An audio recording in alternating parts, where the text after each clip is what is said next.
여러분 안녕하십니까? 충신포럼 유튜브 TV 단소리 쓴소리의 이승철입니다.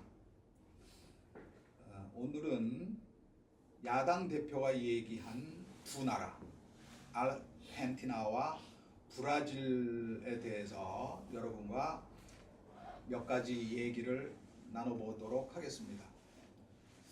외교 관례상 어떤 나라를 탁 집어서, 즉 특정 국가를 거론하면서 그 나라가 잘못됐다라고 얘기하는 것은 국가 지도자 또는 지도자급에 있는 사람들이 해서는 안 되는 얘기라고 알려져 있습니다.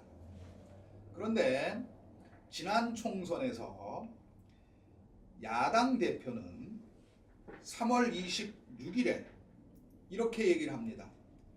다른 나라 얘기를 하고 싶진 않지만 우리나라가 자칫 잘못하면 아르헨티나가 될 수 있다 라고 얘기를 했고, 이어서 잘 살던 나라가 아르헨티나를 지칭하는 거죠. 정치가 후퇴하면서 망해버렸다, 우리나라도 그 길을 가고 있다, 이렇게 얘기를 합니다. 그리고 또 브라질에 대해서도 이렇게 얘기합니다. 이거 상당히 틀린 얘기인데, 7대 경제 강국이다가 갑자기 사법 독재, 검찰 독재 때문에 추락해버렸다. 그러다가 룰라가 다시 복귀하면서 일어서는 중인데 대한민국도 그 분수령을 지나고 있는 것 같다라고 얘기를 합니다. 두 가지 잘못을 했죠. 첫째, 남미의 종주국이라고 하는 아르헨티나와 브라질을 망한 나라라고 얘기했다. 이건 국제적인 망신을 자초한 얘기입니다. 중국의 대사관에 찾아가서 중국 대사가 하는 얘기를 아무 소리 반론 한마디 하지 못하고 15분 이상 듣고 왔던 사람, 그 사람이 다시 멀리 있지만 남미의 굉장히 큰 나라 중에 하나인, 큰 나라인 아르헨티나와 브라질을 소환해서 좋은 의미가 아닌 나쁜 의미로 비난을 한 것이라 생각됩니다. 이거는 외교적 관례에 잘못되었다라는 것을 제가 말씀드리는 거고요. 두 번째, 실제로 과연 그러면 아르헨티나가 그렇게 망했나? 정치가 후퇴해서 망했나? 브라질이 세계 7대 경제 강국이었나? 그런데 갑자기 사법, 경찰 얘기하는 것 같아요. 사법 독재, 검찰 독재로 망해버렸나? 그런데 룰라가 8년을 집권하고 쉬다가 다시 집권을 해서 일어나고 있는가? 이 부분에 대해서 여러분과 얘기를 해보도록 하겠습니다. 먼저 아르헨티나에 대해서 얘기를 해보도록 하겠습니다. 아르헨티나는 굉장히 면적이 넓은 나라이지만 인구는 적습니다. 인구는 우리나라보다 적어서 4,600만 명 정도 됩니다. 그리고 국내 총생산 GDP라고 하죠. 이것은 2022년 기준 6,259억 달러입니다. 잘 사는 나라가 아닙니다. 그런데 왜 선진국으로 불렸냐면 1920년대부터 1940년대 중반까지 아르헨티나는 실제로 선진국으로 불렸고 별칭이, 즉 별명이 남미의 프랑스라고 했습니다. 그래서 그때 이미 지하철을 건설했어요. 그리고 각종 도로 시설이 아주 완비가 잘 돼 있습니다. 진짜 선진국인 것이죠. 그런데 1946년에 후안 페론이라는 사람이 그 당시에 군인이었는데 이 사람이 집권을 합니다. 집권을 하면서 사회주의 국가적 색채를 띠는 복지 정책을 강화합니다. 즉 퍼주기식 복지가 시작이 되지요. 그 결과 빈곤율이 엄청나게 떨어집니다. 아르헨티나는 이 후안 페론이 집권하기 전에는 빈부격차가 굉장히 심했던 나라예요. 과거의 선진국은 대부분 특정한 부가 소수에게 집중되는 공통적인 현상을 갖고 있었습니다. 역시 아르헨티나도 똑같아서 선진국으로 불렸지만 철저히 빈부격차가 매우 큰 나라였죠. 그리고 대부분이 농산물을 위주로 한 목축업 등이 발전했기 때문에 1차 산업, 농축산업이 굉장히 잘 발달된 나라였습니다. 오죽했으면 제2차 세계대전 때 연합국의 식량 창고로 불렸겠습니까? 그만큼 농산물과 축산물이 어마어마하게 많이 생산되는 나라였다는 것이죠. 그러니까 잘 살게 된 거죠. 그럼 왜 이렇게 빈곤율이 낮았나? 이 페론 대통령의 부인, 에비타라고 불리우는 이 페론 부인의 대통령은 가난한 사람의 어머니로 불릴 정도입니다. 왜냐하면 그 집안이 워낙 굉장히 가난한 집안 출신인데 퍼스트 레이디가 됐으니까, 따라서 빈민층에 대해서 굉장히 많은 관심을 가졌고 많은 지원을 했습니다. 이게 이제 자연스럽게 빈곤율을 낮추는 그런 역할을 한 것이죠. 그러한 것이 쭉 지속되면서 1970년대 초중반까지는 선진국은 아니지만 굉장히 잘 사는 나라 대열에 있었습니다. 그러다가 1970년대 중반에 군사 쿠데타가 발생해서 군사 쿠데타로 집권한 군부 정권이 신자유주의적 경제정책을 씁니다. 여기서 신자유주의적 경제정책이란 사회주의도 아니고 자본주의도 아닌 애매한 형태의 경제정책입니다. 이 경제정책이란 주로 어떤 것을 하느냐? 정부가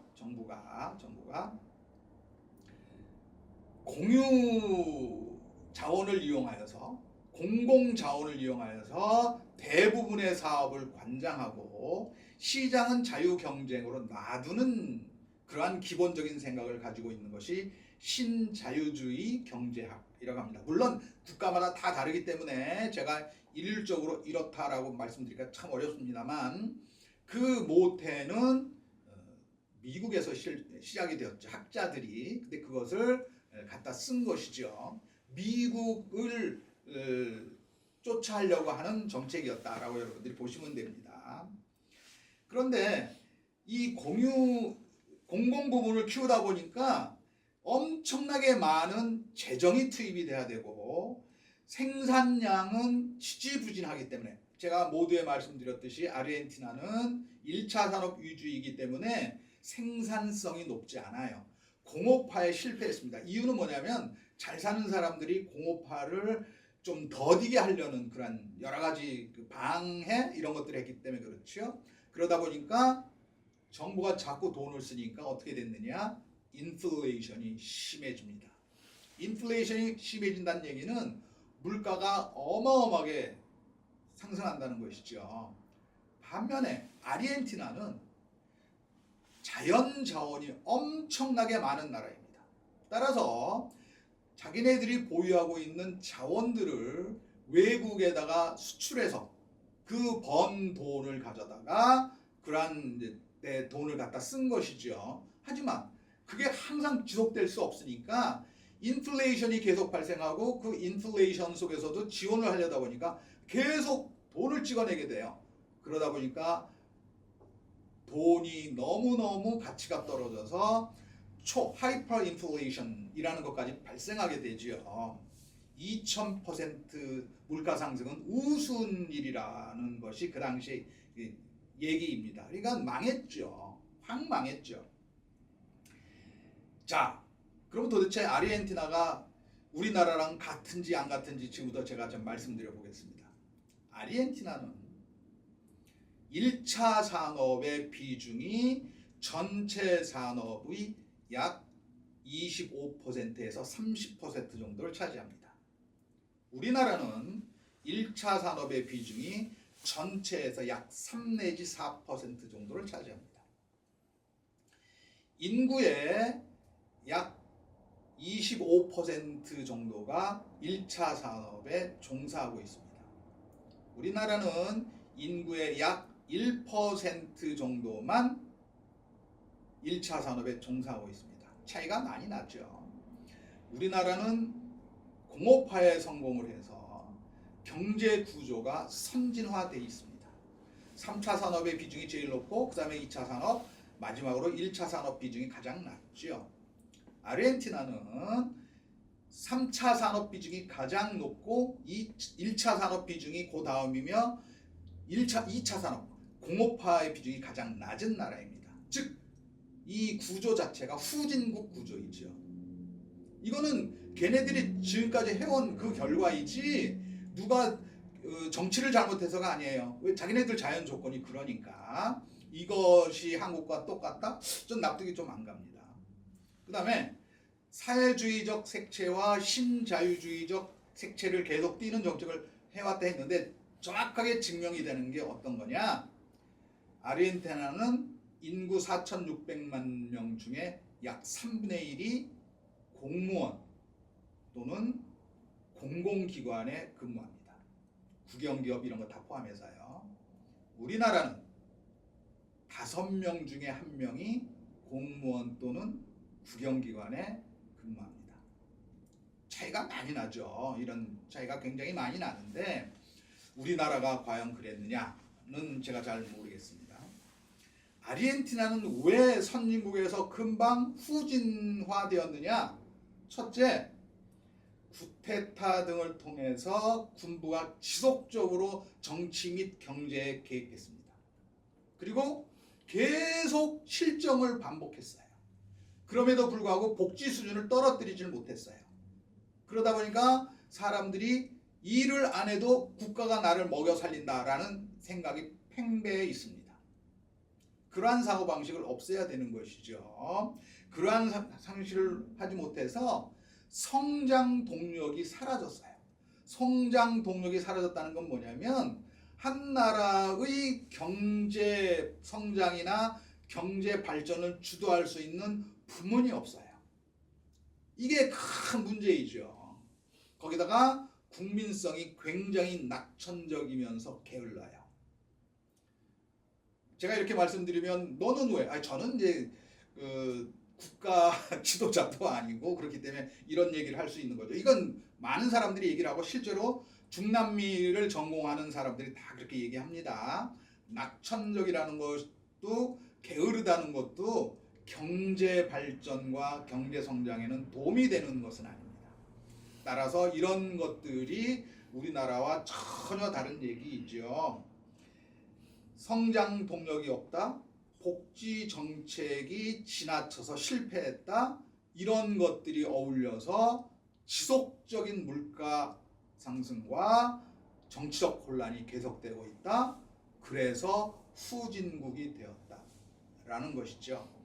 정치가 낙후돼서 후진국이 된 게 아니에요. 쿠데타가 지속되었다. 지속적으로 사회주의 또는 신자유주의적인 색채를 띠는 정책을 썼다. 그게 맞다고 믿었으니까. 그리고 실제로 그렇지 못한 대통령은 한 달 새에 4명이 바뀌기도 했어요. 그러니까 이거는 정치 실패가 아니라 국민들이 원하는 지도자를 뽑아놓으니까 그 사람들이 국민들의 의견을 대변한다고 이런 정책을 썼다가 이 나라가 이렇게 추락의 길로 접어들었다라고 말씀드리는 게 옳을 것 같군요. 아르헨티나는 그렇지만 여전히 자원이 풍부한 나라이고 굉장히 넓은 국토를 가지고 있습니다. 그리고 제 생각에는 어업 부문에 조금 더 신경을 많이 쓰면 상당히 성장할 수 있는 여지가 많은 나라라고 저는 기본적으로 생각합니다. 근데 그게 이제 될지는 잘 모르겠네요.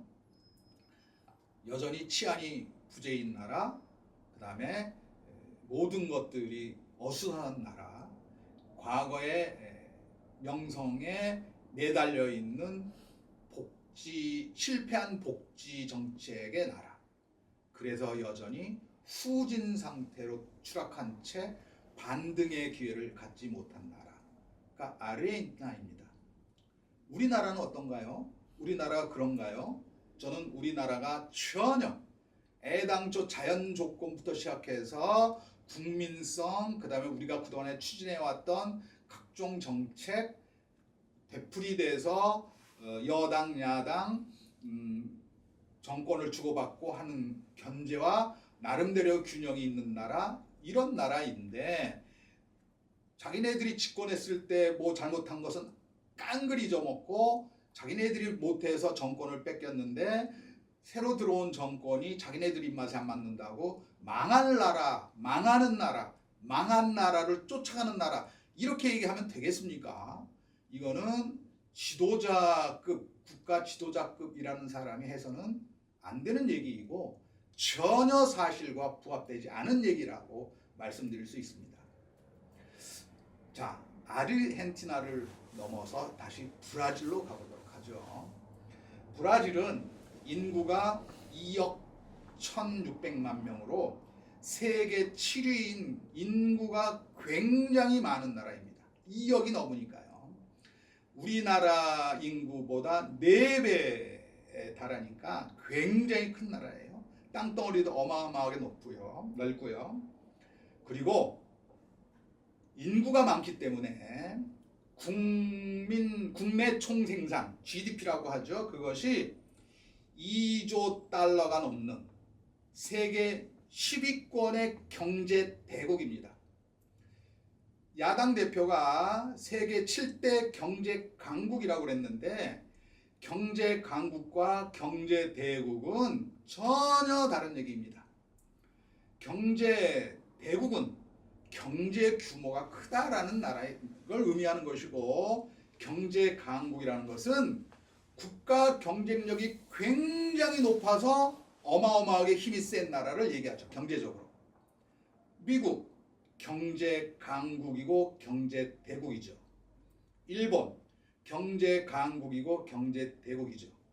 중국 경제 대국이죠. 하지만 경제 강국이라고 누구도 얘기하지 않습니다.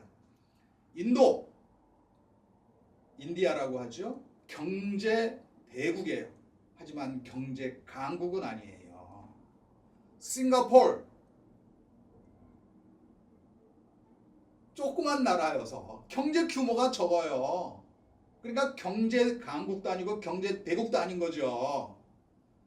우리나라 경제 강국에 준하는 지위에는 있지만 경제 강국이라고 저는 보지 않습니다. 아직까지 곧 그렇게 되겠지요.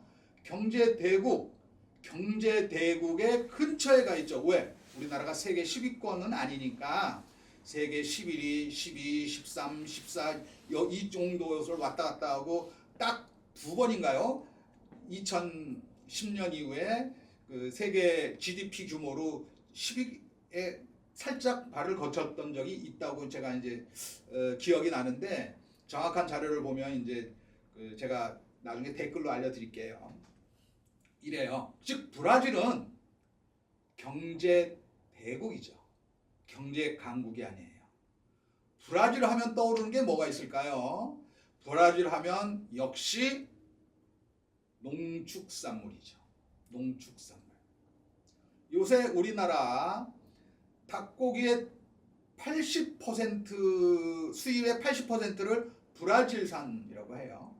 커피, 브라질산 커피가 굉장히 많이 우리가 수입을 많이 하죠. 농산물, 축산물이 굉장히 큰 나라. 역시 아르헨티나처럼요. 그리고 전 세계에서 어마어마한 관광 자원을 갖고 있는 나라. 아마존 강부터 시작해서 굉장히 여러 가지 유산들이 많죠. 그런 나라이지만 경제 강국은 아니에요. 그러니까 이 야당 대표는 경제 대국을 경제 강국이라고 착각한 것 같아요. 그런 의미에서 첫 번째가 이제 그렇습니다. 경제 규모의 순위를 제가 브라질 경제 규모의 세계 순위를 제가 잠깐 살펴봤더니 2017년에는 8위예요. 전 세계. 18년에 9위, 19년에 9위, 20년에 12위, 21년에 12위, 22년에 11위, 23년에 9위. 즉 2017년에 가장 높은 수위인 8위였지만 7대에도 들어본 적이 한 번도 없어요. 그러니까 이게 세계 7대 경제 강국이라는 것도 잘못된 얘기, 경제 대국이라는 것도 잘못된 얘기라는 걸 쉽게 알 수 있습니다. 1차 산업의 비중이 굉장히 높고 취업 인구의 상당 부분이 1차 산업에 몰려있기 때문에 경제 구조가 취약해요. 따라서 아르헨티나처럼 자원이 많으니까 자연 자원을 수출하는 비중이 굉장히 높습니다. 역시 최근에 경제 성장률이 많이 높아졌다고 그래요. 과거에 비해서 룰라 대통령을 얘기를 했죠. 저 야당 대표가 룰라가 재집권하면서 상황이 뭐 나아지고 있다라고 했는데 룰라는 사회주의 색채 성향을 갖고 있는 사람입니다. 이미 8년을 2번 했고요. 한 번을 건너뛰고 다시 이제 이번에 2023년 2월에 이제 대통령이 된 것이죠. 우리나라랑 달리 브라질은 4년 임기인 대통령을 2회 연속을 하고 그 다음에 쉬면 또 당선돼서 재선까지 또 하고 또 쉬면 또 나올 수 있고 이렇게 돼 있대요. 헌법이 그렇게 바뀌어서. 그냥 룰라가 또 이제 집권을 했는데 경제 성장이 좋아지는 것처럼 보였지만 물가 상승률이 높아서 브라질의 실질적인 국민소득은 지속적으로 하락하고 있습니다. 계속 하락하고 있어요. 인구가 많기 때문에 그렇죠. 인구 성장률이 상당히 높은 편이기 때문에 인구 증가율이 경제 성장률이 어느 정도 이상 쫓아가지 못하면 실제로 1인당 실질 국민 총생산은 하락하게 돼 있어요. 그런 것을 보이기 때문에 브라질은 절대로 강국도 아니고 대국도 아니고 대국일 수는 있어도 강국도 아니고 선진국이 아니에요. 여전히 브라질은 후진국입니다. 우리나라보다 GDP가 1인당 국민소득이 3분의 1 수준이에요. 약 $10,000 왔다 갔다 하죠. 한국은 34,000달러이니까 브라질의 3배 이상이죠. 아르헨티나는 그것보다 훨씬 적어서 한 6,000달러 정도 되니까요. 뭐 우리랑 비교하기가 좀 어렵죠. 5배 이상 차이가 나니까요. 이런 나라랑 비교를 했다. 그 브라질의 그 정치를 제가 이제 여러 가지 자료를 찾아서 쭉 보니까 거기도 군사 정권이 들어오기도 하고 민족주의를 자처하는 사람이 들어오기도 하고 친미 계열 대통령이 되기도 하고 막 여러 가지로 바뀌어요. 그러다가 룰라 대통령이 2010년에 집권을 해가지고 2010년이 아니죠. 죄송합니다. 2010년에 이제 그 룰라가 재선을 하고 그만두니까 이제 여자 대통령이 들어오게 되죠. 이 여자 대통령이 들어오면서 룰라가 했던 정책을 이어간다고 했는데 그게 잘못됐어요. 2010년부터 브라질이 굉장히 떨어지기 시작합니다. 그러면 그때 왜 그랬냐 보면 엄청나게 부패가 횡행했어요. 부패가. 경찰과 공무원에게 돈을 주지 않으면 일이 되지 않는다는 얘기까지 나왔으니까요. 자, 경찰과 공무원이 부패하고 사회 지도층이 부패했다. 그러면 그걸 척결하려면 어떻게 해야 되죠? 당연히 공무원이나 경찰을 위에서 지휘 감독할 검찰 조직이 커지게 돼 있는 거죠. 검찰 조직이 커진 것은 야당 대표가 얘기한 것처럼 독재를 하기 위해서가 아니라 혼란스럽고 불안정한 사회 현상, 부정부패를 막으려고 그렇게 된 것이죠. 자, 도둑이 많아져요. 도둑이 많아지면 도둑을 잡는 누가 많아져야 됩니까? 경찰이 많아져야 돼요. 그거를 경찰이 많아져서 도둑이 많아졌다 라고 얘기하면 되겠습니까? 야당 대표는 검찰이 많아져서 경찰도 공무원도 부패했다 라고 얘기하는 거예요. 그게 아니고 공무원과 경찰이 너무 부패했기 때문에 그걸 척결하기 위해서 지휘 감독할 검찰이 할 수 없이 늘었다죠. 이거는 전혀 선후 인과 관계를 전혀 잘못 짚은 얘기입니다. 따라서 사법기관의 부패, 검찰의 부패 이런 것에 의해서 브라질이 망했다. 그런데 그거를 깨기 위해서 룰라가 들어와서 또 좋아질 것이다. 아니요. 얘기했지 않습니까? 룰라가 그만둔 다음에 계속해서 룰라가 지지하는 룰라를 잇겠다고 하는 사람들이 대통령이 돼요. 그런데 그 정책이 전부 다 잘못됐다는 거죠. 이유는 원자재를 팔아서 수입하는 나라인 브라질이 2013년부터 2016년 사이에 국제 원자재 가격이 폭락을 해요. 그러니까 브라질이 뭐가 없느냐? 수입이 주는 거예요. 똑같은 양의 원자재를 팔아도 국제 원자재 가격이 하락했기 때문에 손에 쥘 수 있는 돈이 없는 거죠. 그래서 적자가 생겨요. 그 적자를 어떻게 메웠을까요? 역시 돈을 찍어서 푼 거죠. 그러다 보니까 인플레이션이 발생하는 거예요. 왜? 사회주의 정책을 그대로 유지했기 때문에.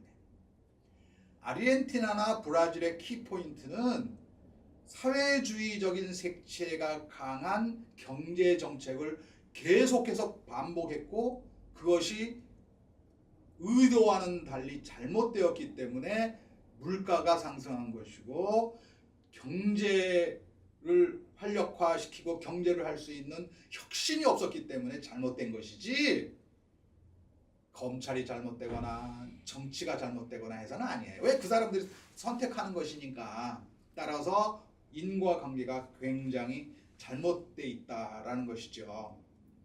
브라질은 브릭스라고 불리우는 신흥경제 강국 중에 하나입니다.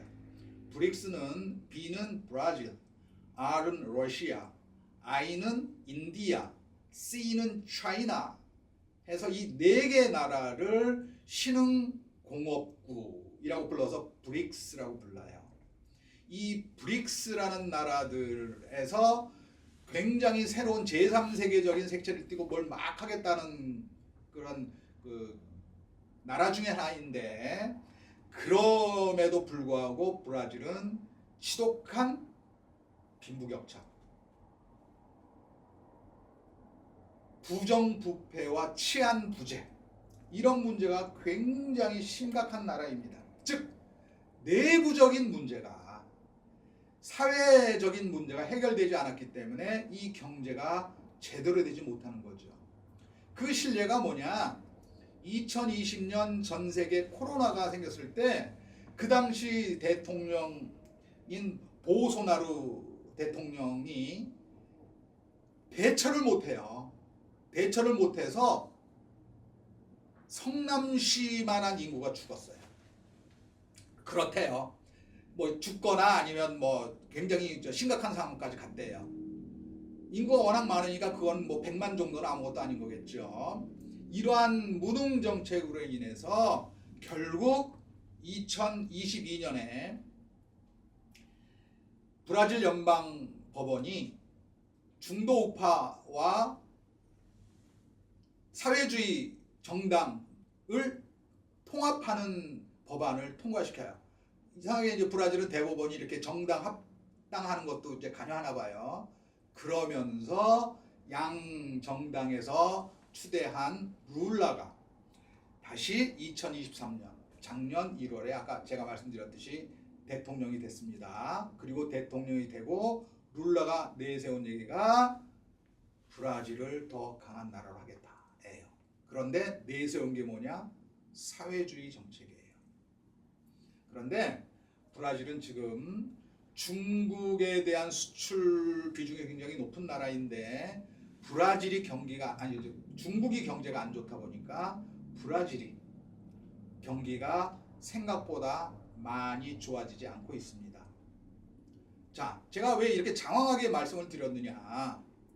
우리나라랑 전혀 다른 성격, 우리나라와 전혀 다른 구조, 우리나라와 전혀 다른 역사를 가지고 있는 아르헨티나와 브라질을 우리나라가 망해가는 것과 똑같은 전철을 밟고 있다라고 얘기를 하면 우리도 기분 나쁘지만 저도 기분 나쁘지만 아르헨티나와 브라질이 어떻게 생각할까요? 이건 비유가 잘못된 것은 물론이지만 국가적인 망신이었다고 생각합니다.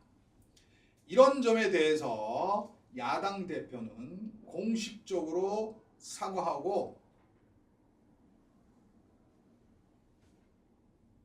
정계를 떠나야 되겠죠. 그렇지 않으면 계속 똑같은 얘기가 되풀이될 테니까 경제학적으로만 보면 저는 그렇게 생각합니다.